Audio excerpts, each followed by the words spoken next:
सोमवार व्रत कथा भगवान भोलेनाथ को समर्पित होता है। यह व्रत केवल श्रद्धा का प्रतीक है, बल्कि यह हमारे जीवन में सुख, शांति और समृद्धि का मार्ग भी प्रस्तुत करता है। कहा जाता है कि जो सच्चे मन से भगवान शिव की आराधना करता है, सोमवार का व्रत करता है, उसको उनकी श्रद्धा से सुनता है उनकी कथा को, और सारे दुख उनके दूर हो जाते हैं। भगवान शिव अपने भक्तों को हमेशा कृपा बनाए रखते हैं और उनके जीवन को धन्य धान्य, प्रेम से और खुशियों से भर देते हैं। इसलिए सोमवार का व्रत कथा सुनना केवल धार्मिक कर्तव्य नहीं, बल्कि हमारा और शुद्ध जीवन को शुद्ध कर देता है। आइए हम सब मिलकर भोलेनाथ की महिमा का गुणगान करें और उनका आशीर्वाद अपने जीवन में प्राप्त करें। प्रिय साथियों, कथा को अंत तक अवश्य सुनें। भगवान शिव की कृपा प्राप्त करने के लिए कमेंट में हर हर महादेव अवश्य लिखें। अब प्रारंभ करते हैं सोमवार के व्रत की यह दिव्य कथा। बोलो हर हर महादेव। बहुत समय पहले की बात है, एक ऐसे कालखंड की जब देवों और मनुष्यों के बीच का अंतराल आज जितना गहरा नहीं था। उस युग में काशी नगरी से कुछ दूर एक छोटा सा पर समृद्ध व्यापारिक केंद्र था। इसी केंद्र में धर्मदास नामक एक व्यापारी अपनी सूझबूझ, ईमानदारी और परिश्रम के लिए विख्यात था। उसका व्यापार दिनों दिन फलता फूलता था। रेशमी वस्त्रों से लेकर मसालों तक उसके गोदाम हमेशा भरे रहते थे और उसकी दुकान पर ग्राहकों की भीड़ लगी रहती थी। धर्मदास का जीवन सुख शांति से परिपूर्ण था। एक सुंदर घर था, एक धर्मपरायण पत्नी थी और 2 हंसमुख बच्चे थे जो उसकी दुनिया थे। लेकिन इन सबसे बढ़कर धर्मदास की सबसे बड़ी संपत्ति उसकी अटूट आस्था थी। वह भगवान शिव का अनन्य भक्त था। हर सोमवार वह पूरे विधि विधान से व्रत रखता, मंदिर में जाकर शिवजी का अभिषेक करता और दिन भर उपवास के बाद केवल फलाहार ग्रहण करता। उसकी भक्ति दिखावे की नहीं, हृदय की गहराइयों से निकली थी। वह मानता था कि उसके जीवन में जो भी सुख समृद्धि है वह सब महादेव की ही कृपा है। परंतु समय का पहिया कब और कैसे करवट बदलता है यह कोई नहीं जानता। नियति का खेल बड़ा विचित्र होता है। एक दिन अचानक ही धर्मदास के व्यापार का सूरज ढलने लगा। पहले तो यह धीमा धीमा अदृश्य सा बदलाव था। बाजार में मंदी का दौर आया, नए प्रतिस्पर्धी आ गए और उसके पुराने वफादार ग्राहक भी धीरे धीरे कम होने लगे। उसने सोचा, यह तो व्यापार का उतार चढ़ाव है, सब ठीक हो जाएगा। उसने और परिश्रम किया, नई नीतियां अपनाई, परंतु परिणाम निराशाजनक रहे। 1 साल बीता, फिर दूसरा साल। जो व्यापार कभी मुनाफे की बाहर लाता था वह अब सूखे पत्तों की तरह झरने लगा। गोदाम खाली होने लगे, दुकान पर ग्राहकों की चहल पहल कम हो गई और मुस्कुराहटें फीकी पारों से कर्ज लिया। सोचा कि एक बार फिर से प्रयास करेगा, बस एक बार। लेकिन विधाता को कुछ और ही मंजूर था। उसके सारे प्रयास रेत की दीवार से ढह गए। अंततः वह दिन भी आ गया जब धर्मदास का व्यापार पूरी तरह से ठप हो गया। उसकी दुकान पर ताला लग गया, लोगों का कर्ज चुकाना मुश्किल हो गया और एक एक करके उसकी सारी संपत्ति बिक गई। सबसे दर्दनाक क्षण तब आया जब उसका पैतृक घर भी हाथ से निकल गया। जिस घर में उसके बच्चों की किलकारियां गूंजा करती थीं, जहां उसकी पत्नी ने सुख दुख के पल बिताए थे, उसे छोड़कर एक छोटे से जीर्ण शीर्ण किराए के मकान में जाना पड़ा।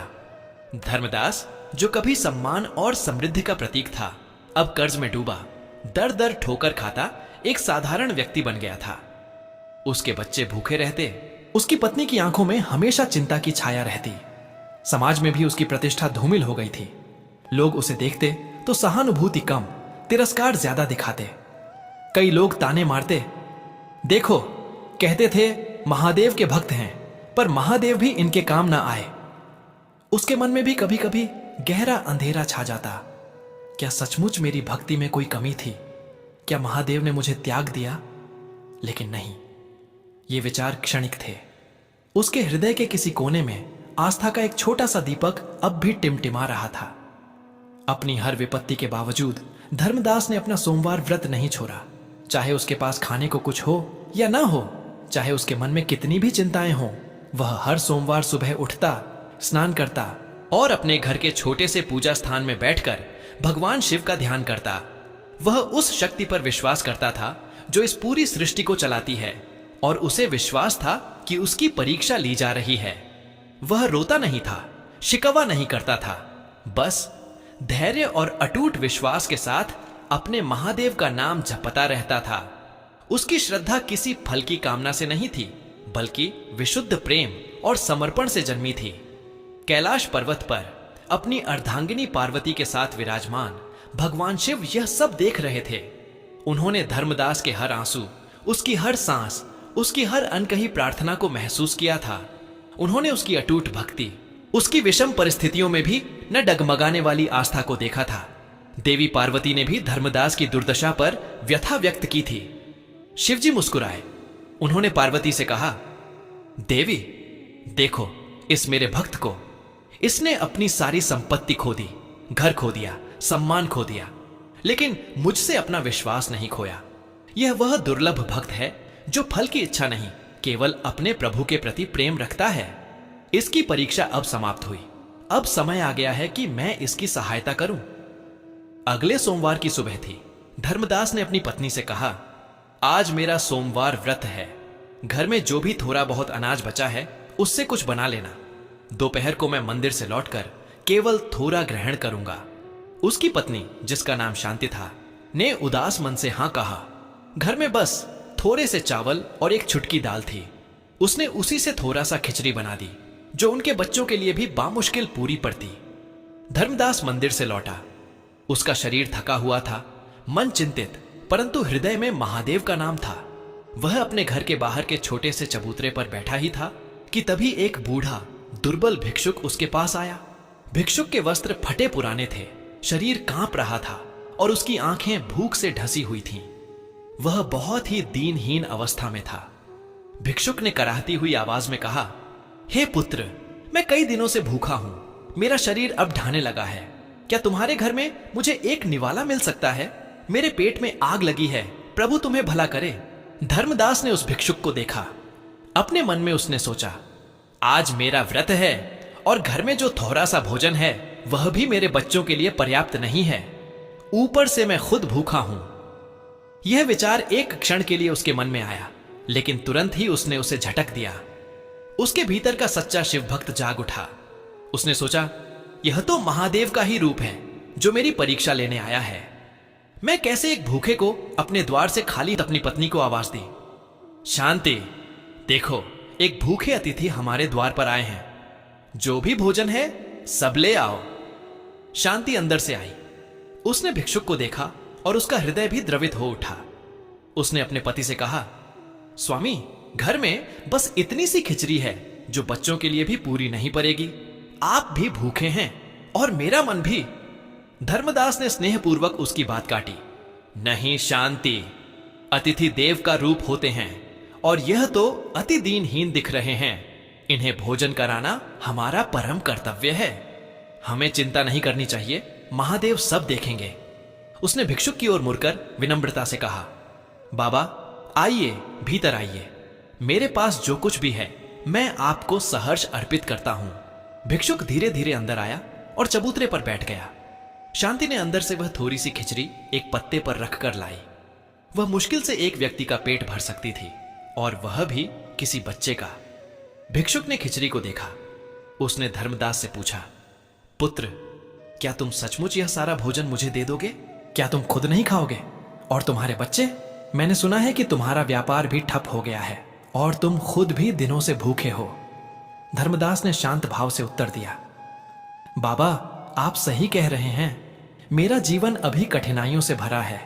मेरा व्यापार खत्म हो चुका है, मेरा घर छीन लिया गया है और आज मेरा सोमवार व्रत है।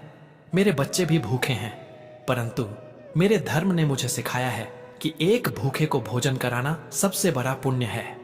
अगर मैं इस थोड़े से भोजन को आपको नहीं दे पाता तो मेरे व्रत का क्या अर्थ, मेरी भक्ति का क्या मूल्य? महादेव से मैंने कभी कुछ मांगा नहीं, बस उन्हें प्रेम किया है। मुझे विश्वास है कि वह किसी को भूखा नहीं सोने देते। आप इसे ग्रहण करें। भिक्षुक ने फिर प्रश्न किया। उसकी आवाज में एक अजीब सी गहराई थी। पुत्र, क्या तुम्हें अपने भाग्य से कोई शिकायत नहीं? क्या तुम्हें महादेव पर क्रोध नहीं आता कि उन्होंने तुम्हें इस दशा में पहुंचा दिया?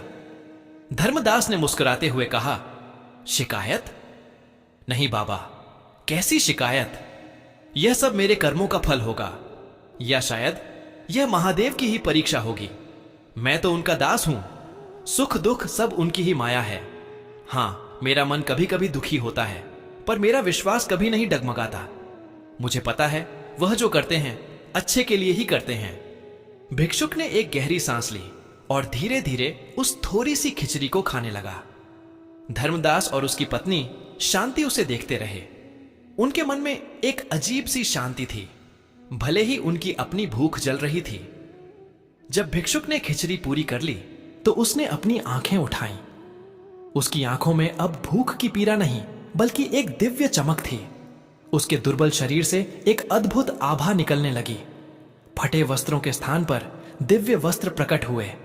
उसकी काया विशाल और तेजस्वी हो उठी। धर्मदास और शांति ने देखा और उनकी आंखें फटी की फटी रह गईं। उनके सामने कोई साधारण भिक्षुक नहीं, बल्कि स्वयं त्रिलोकीनाथ भगवान शिव अपने भव्य और ज्योतिर्मय रूप में खड़े थे। उनके मस्तक पर चंद्रमा, गले में सर्प, हाथ में त्रिशूल और डमरू सुशोभित था। उनकी जटाओं से गंगा प्रवाहित हो रही थी और उनका पूरा शरीर ब्रह्मांडीय ऊर्जा से दमक रहा था। धर्मदास और शांति भय और विस्मय से कांप उठे। वे तुरंत घुटनों के बल बैठ गए और हाथ जोड़कर सिर झुका लिया। उनकी आंखों से अश्रुधारा बह निकली। यह आनंद के आंसू थे, कृतज्ञता के आंसू थे और अपने प्रभु के दर्शन पाकर धन्य होने के आंसू थे। भगवान शिव ने अपनी गंभीर परंतु अत्यंत मधुर वाणी में कहा, उठो मेरे प्रिय भक्त धर्मदास, उठो मेरी पुत्री शांति। मैंने तुम्हारी वर्षों की अटूट श्रद्धा और दानवीरता की परीक्षा ली है। तुम इस परीक्षा में खरे उतरे हो। तुमने अपनी हर कठिनाई में भी मुझ पर विश्वास नहीं खोया और अपने अंतिम निवाले को भी एक भूखे को दान करने में संकोच नहीं किया। तुम्हारी यह निस्वार्थ भावना, तुम्हारी यह अटूट आस्था मेरे हृदय को छू गई है। शिवजी ने अपना आशीर्वाद भरा हाथ उठाया और बोले, हे धर्मदास, आज से तुम्हारे जीवन से सारे संकट दूर होते हैं। मैं तुम्हें वरदान देता हूं कि तुम्हारा खोया हुआ व्यापार न केवल वापस आएगा, बल्कि पहले से 10 गुना अधिक फलेगा फूलेगा। तुम्हारे सभी कर्ज माफ हो जाएंगे और जो तुम्हें अपमानित करते थे वे तुमसे क्षमा मांगेंगे। तुम्हारा घर तुम्हें वापस मिलेगा और तुम एक बार फिर धन धान्य से परिपूर्ण होगे। शिवजी ने आगे कहा, तुम्हारे बच्चे हमेशा सुखी रहेंगे और तुम्हारी पत्नी को कभी किसी चीज की कमी नहीं होगी। यह केवल भौतिक सुख समृद्धि का आशीर्वाद नहीं है, अपितु मैं तुम्हें मानसिक शांति, आध्यात्मिक उन्नति और संतोष का भी वरदान देता हूं। तुम्हारा नाम युगों युगों तक एक सच्चे भक्त और उदार हृदय वाले व्यक्ति के रूप में स्मरण किया जाएगा।